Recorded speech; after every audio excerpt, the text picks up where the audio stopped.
We are blessed in our religious tradition with many courageous women.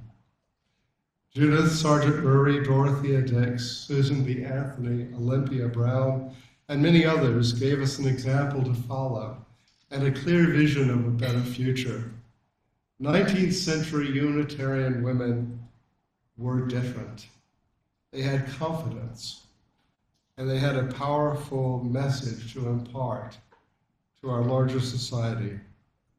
They were prophets of human potential who believed that Jesus' human nature showed the best all people could attain. Another such prophetic and courageous woman was Harriet Martineau. On this Women's History Month, I want to share with you her extraordinary story. Harriet Martineau was one of the most celebrated literary figures in the 19th century English-speaking world. If you've never heard of her, then do not be too surprised. Her writings were essentially focused on issues of her day, and literary figures rarely create works of mighty endurance beyond their own times. Years ago, I read through a literary journal put out by American Unitarians in the 1860s, which endeavored to assess which works in theology and literature would endure beyond the midpoint of the 19th century. The author of the article stated conclusively that there could be no doubt that Sylvanus Cobb would be remembered as the greatest novelist of the 19th century, and that Martin Farquhar Tupper was America's greatest poet. The judgment of history is not often merciful. Harriet Martineau's writings are now rarely read by any but those interested in history or historical movements. If you went to a university library system to find her books, however, you would have to walk a lot. Harriet Martineau wrote about child rearing, archaeology, American society, the Holy Land, women's education, abolitionism, political and economic subjects, theology, sociology, numerous articles and short stories, and a few novels. Actually, more than a few novels. Her literary output was amazing. Once I counted 90 volumes of work that she produced. That figure did not include the many articles that she wrote in her lifetime. Harriet Martineau was an anomaly for the 19th century. She was a disabled woman who rose from middle-class origins to become associated with all the major literary figures in 19th century, mid to late 19th century Britain, and advised government ministers about issues important to the great British Empire. She was born the daughter of a Unitarian import merchant. That sounds strange. They weren't importing Unitarians. They were importing wine and other substances from the continent. She grew up in Norwich, England, and had a difficult upbringing because her mother never knew exactly what to do with her. And her mother never expressed very much affection for her. Her family was fairly well off when she was younger and had local prominence. She was also the great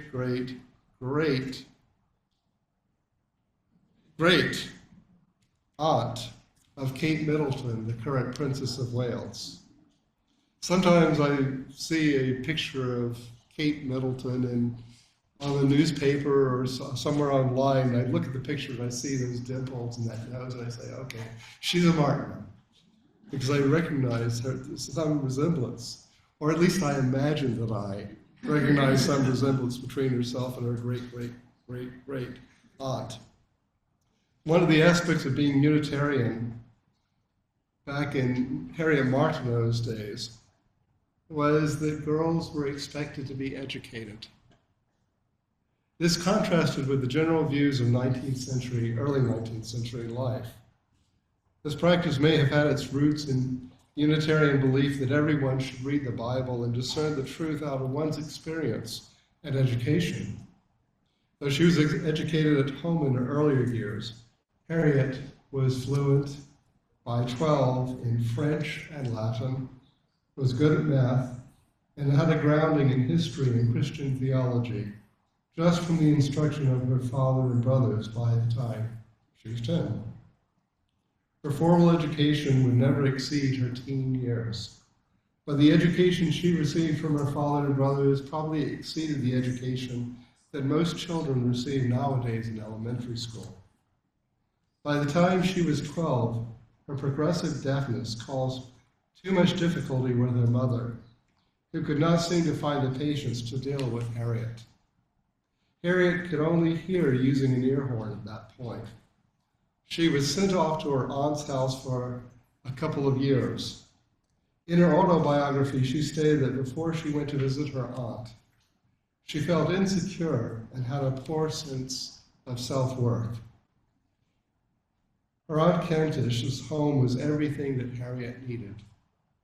Her aunt treated her with respect, and her cousins seemed pleased to have her there. She attended school, something unusual for a young lady at the beginning of the 19th century, at the academy run by the local Unitarian church. There she received an excellent education and developed the self-confidence that would be her hallmark throughout her life. When she returned to the Martineau family home in Norwich, she was a confident young woman, and her mother found her even more difficult to deal with. The Martineau household produced 2 ministers and 1 literary lion, Harriet. Her brother James would become the best-known Unitarian minister in Great Britain in the 19th century. Harriet, though, had to endure more difficulties with her mother, who considered it a waste of time for a deaf daughter to spend time reading when a young woman was supposed to help with the household chores. They came to a compromise because Harriet's brothers rallied to her defense. Harriet would do the chores during the day and read and write during the night. So Harriet worked hard and began writing articles for Unitarian publications. They were easier to get into than others. She even wrote a devotional prayer book for young people when she was 21 years old. For years, she did the chores during the day to help her mother and crawled into the attic, which she converted into a study to write at night. This went on for years until Harriet got her big break. Around the time of her 27th year, the British Unitarians held an essay contest open to all Unitarians and judged in a way the judges would be blind as to who actually wrote the essay until the prize was, the winner was chosen in each category.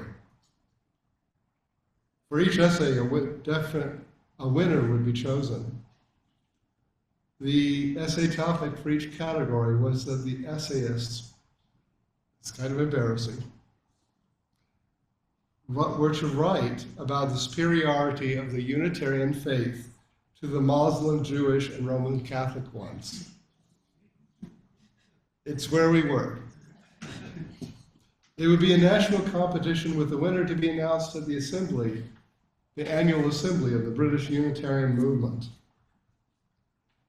Harriet Martineau won the prize in all 3 categories. From then on, she would be known as the young woman who won the essay competition to all the Unitarians in Britain and the United States. There was a woman, a young woman, a 20-something young woman who had won an essay competition against scholars, including other Unitarians, including Unitarian ministers, about Unitarianism. It was pretty impressive, and it went across the Atlantic. Writing these religious essays had a profound and unexpected effect on Harriet Martineau's spiritual life. As she researched the different religions, she was struck by their similarities and their common origins. As she examined those faiths with analytical perspective, Harriet also examined her own liberal Christian faith, early 19th century Unitarianism, and found there some flaws. She realized after winning the essay contest that religions seemed to have a common source, and that even the Unitarian faith of her own time was not as completely devoted to reason as it pretended. During her lifetime, Harriet Martineau went through stages of liberal Christian pietism, theistic relativism, and then after traveling through the Holy Land, a fine determination that she no longer believed in any kind of supreme deity. When Harriet Martineau published her Journal of the Holy Land, that cast doubt on the origins of the Jewish and Christian faith, she was permanently ostracized by her brother James and the British Unitarian community. They were religiously tolerant for the late Victorian era. The British Unitarians were disturbed by her doubts and her public agnosticism. She refrained from publicly denying belief in the afterlife because she did not want to harm some of her women friends and family whose hope was that they would be reunited with their husbands when they died. Martineau would not make a case against belief in heaven because she felt that if her friends and family lost their beliefs, they would grieve more deeply their loss. She had a lot of compassion for people she knew. In her youth, though, the public acclaim for winning the essay contest motivated Harriet to publish an even larger work, and her family permitted her relief from her household chores. This time, she decided to focus on telling stories to illustrate various political and economic ideas, especially ideas and concepts from the economist Adam Smith. She had a hard time finding a publisher. When she found one, he would only undertake the publication of her book if she found 700 subscribers to ensure that all those volumes were sold before they were ever printed, before they went to press. The publisher then printed 1,500 copies, thinking they probably wouldn't sell. Ironically, the book probably became the best-selling nonfiction tome that year. To put it into perspective, sales for Charles Dickens novels in the early 19th century averaged 2,000 to 3,000 books per month. Harriet Martineau's book averaged 10,000 copies per month. She would later pen 2 other volumes of similar stories, and they also sold very well.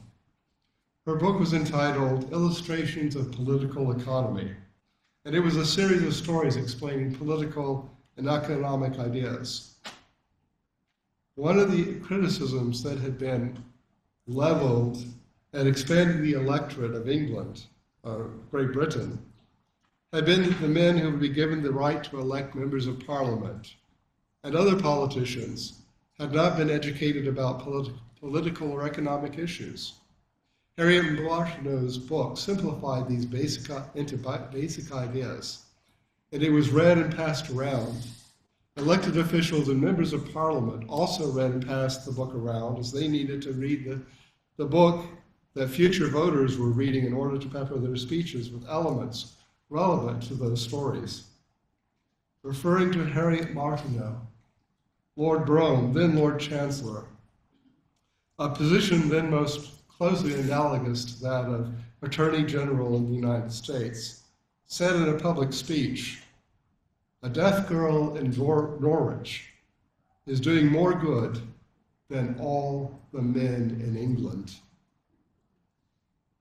The young Queen Victoria was also a fan of Harriet Martineau's book, and she personally invited Harriet to her coronation in 1838. And Harriet attended. With the financial independence that came from sales of her book, Harriet Martineau was able to buy a house in London, away from her family home. There she became a literary lion, as she called it, hosting all the major literary figures in Victorian Britain. Her circle included Elizabeth Barrett Browning, Florence Nightingale, John Stuart Mill, Thomas Malthus, Charles Darwin, and Charlotte Bronte. It's sort of interesting and important that Darwin is mentioned. Her relationship with Darwin was a little bit constrained by Erasmus, Darwin's brother. He had a crush on Harriet Martineau, and it went on for years. And the Darwin family, extended Darwin Wedgwood family, was worried that he might marry her. And they knew that she was a very dominant personality, and Erasmus was not the strongest personality who'd be overwhelmed by Harriet. It's notable that Charles Darwin records in one of his letters or his diary or somewhere that he and Erasmus went to visit Harriet one day. And I think it was one of the first times that Charles Darwin was going to meet privately with Harriet. And on the way, Erasmus looked at him and said, "It's best not to think of Harriet Martineau as a woman, because don't expect the same thing you would from most women. She's very forthright." These people, though, that she knew were among the most prominent figures in economics, philosophy, science, and literature in early Victorian England. She also began advising cabinet ministers on the running of the British Empire. She became a political consultant. Even though as a woman, she could not vote.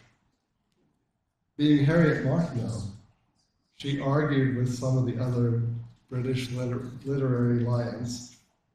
When Charles Dickens said in her presence that most women in England did not work for a living, oh boy, Harriet pulled out volumes of government statistics that proving that indeed most English women earned an income.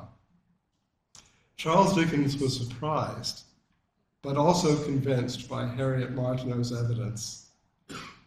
One of her dearest friends in her literary circle was Marianne Evans, known by her pen name George Eliot, the author of novels like Middlemarch, Silas Marner, and The Mill on the Floss. They became very close, and Harriet Martineau often stayed with George Eliot. It was not always easy to be friends with Harriet Martineau. George Eliot committed to her diary that Harriet's stubbornness and strong opinions often called Eliot to practice forgiveness and patience. Harriet Martineau could come on interpersonally like a Mack truck, fully loaded Mack truck doing 80 miles per hour. And that's not a trait that I have not encountered with other Unitarian Universalists, but that was the way she was. She had a very strong sense of self-confidence. And in a sense, that was a very good thing. That was why she was able to do what she did. One of Harriet Martineau's traits was that she did not tolerate fools gladly. She was dedicated to truth and corrected others freely. Harriet might think someone a fool if he spoke positively on an idea that she had discarded only an hour before. She thought the truth was more important than kindness, though she valued both in her life. She was just incapable of being silent when someone said something that she thought was nonsense. It's amazing that she could work at all with politicians. Eventually, Harriet grew tired of the literary life and decided to throw herself into a new project. She wanted to visit the United States and to observe conditions there. Unlike so many European or British visitors, Harriet Martineau decided to commit herself to be an ethical observer. She would not compare Americans to Britons, but would judge them by their own values and character. Because of the ethical standards that she set before traveling to the United States and writing about this country, some in Britain consider her today to be the first British sociologist. As she traveled through the United States, Harriet was feted by Unitarian ministers, had supper with President Andrew Jackson, visited slave cabins in the Deep South, rode around down the Mississippi on a riverboat. She saw factory conditions in Lowell, Massachusetts, and was entertained in the finest homes in Boston and everywhere she went. It was in Boston that Harriet faced a dilemma. When living in England, she published essays condemning slavery and was known as an abolitionist. However, to keep an open mind, to keep the conditions for her writing, as she said before she traveled, she aspired to be a passive observer. The Boston Ladies Abolition Society invited Harriet Martineau to attend a public lecture in favor of the abolition of slavery. During the meeting, the chair of the society passed Harriet a note asking her to speak impromptu. This is the dilemma because if she spoke in favor of the abolition of slavery, it would be reported in the newspapers and half the houses in Boston would be closed to her, and that would hamper her report. It is often forgotten that in American histories that slavery was as economically significant for the textile mills in New England as it was for the plantations of the Deep South. Harriet measured her reaction and stated that the course to take was as clear as daylight to my conscience. She stood on the platform and decried the continuation of slavery in the United States. When Harriet returned to Britain, she also became ill with a tumorous growth and had to retire briefly to a room in an inn beside the seacoast. While convalescing for the next 5 years, she wrote volumes on many subjects. She was in a great deal of pain, but forced herself to concentrate on the issues she wanted to write about. She wrote about the kind of ideals that are commonplace nowadays. She believed that children should be encouraged to think for themselves in an era when conventional wisdom held that children were only good to the degree they were obedient and repeated what people told them to say.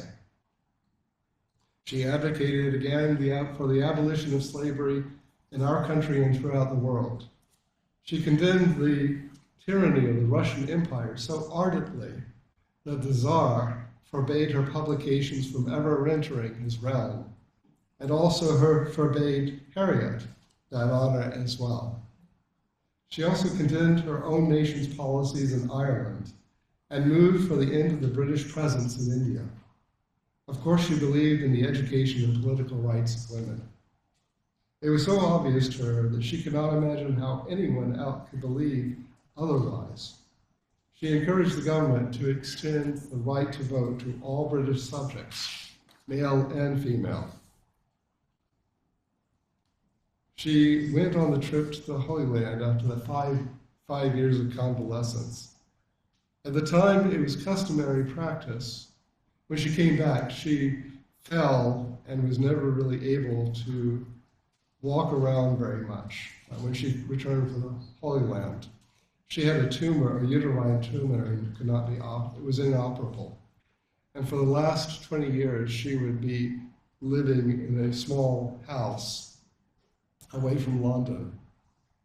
It was customary practice for the British government at that time to honor significant literary figures and intellectuals by granting them a pension through a vote in Parliament.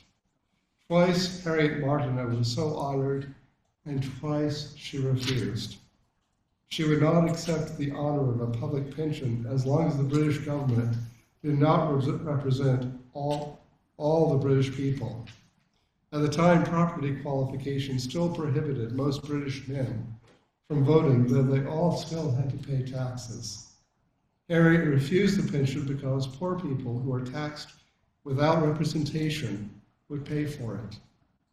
Though she was entirely self-sufficient from her writing, Harriet Martineau was not well off. Refusing the government pension meant doing with less, and her friends, her important friends, raised money for her support. She came near death several times and finally passed away in 1870. Once when she was near death, William Lloyd Garrison, the great American abolitionist leader and early suffragist, wrote to Harriet Martineau with these words: 20 years ago, words of sympathy and approval you gave me at the risk of social outlawry, popular contempt and indignation, and pecuniary loss. You have ever since been the unflattering championess of justice, humanity, and freedom on a worldwide scale. What is it that helps us in the 21st century about Harriet Martineau's life? Is she still prophetic to our time? I believe that part of her story is about believing and living life according to deepest convictions. Harriet Martineau believed in herself completely, to the point of being stubborn at times. Perhaps as a woman in the 19th century, she felt she could not permit herself self-doubt because it might undermine her self-confidence. But she took radical positions and has been vindicated, mostly, by the tide of history. It is amazing to think of the proposition that one human being should not own the flesh and labor of another person was considered radical 160 years ago, and that speaking publicly against slavery often led to public rioting. It is amazing to think that believing that individuals should not be judged by the color of their skin or their gender, but by their real abilities and by the strength of their character was and still is an issue. I hold affection for Harriet Martineau, if you haven't realized. I find her a figure from history who I can relate to very powerfully, not because I like her, but because I know people who are. She reminds me of so many people I've known who triumphed over their disabilities, or the influence of poverty, sexism, racism, homophobia, and many other forms of oppression to be the persons they were meant to be.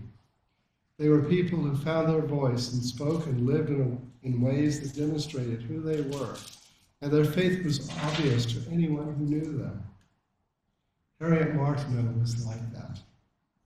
She had to live her life on her own terms.